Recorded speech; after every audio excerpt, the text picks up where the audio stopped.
lockdown goes on. Awesome. Of course, some people do very nicely out of lockdown.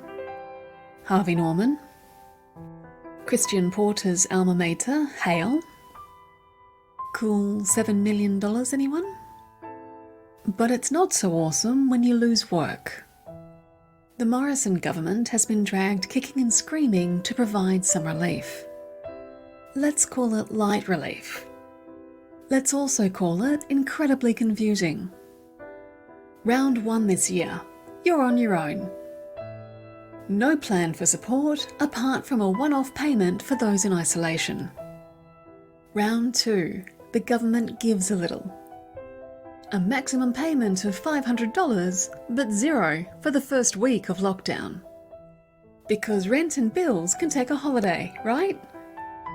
And you had to have less than $10,000 in savings.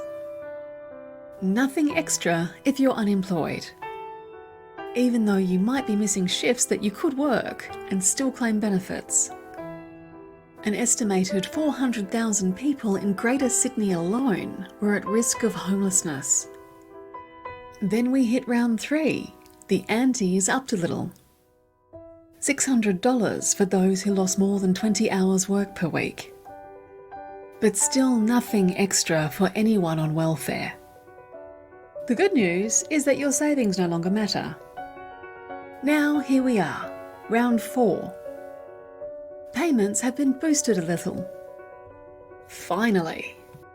That's good. Even those on welfare get an extra something.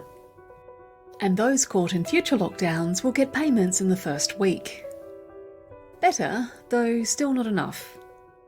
Especially for Sydney-siders who have the second highest rents in the country. Are we really up to round 4 of making plans to support Australians in lockdown this year? We are now 20 months into a pandemic with lockdowns inevitable until vaccination rates are high enough. Plans for supporting lockdowns should have been in place months ago. Just bring back Jobkeeper, Scott. Everyone understood that. We know you can fix it so Jerry Harvey doesn't get any more taxpayer dollars. And reinstate the higher rate for JobSeeker while you're at it. But we all know Scotty does nothing. Until it starts to look bad in the polls. While our Prime Minister stays focused on the gap between his popularity levels and those of the opposition, the gap between those managing to survive, even do well, out of lockdown, and those who are sinking far below the poverty line is rapidly widening. Mind the gap, Scott. If you found this video useful, subscribe to our YouTube channel at Reclaim the News.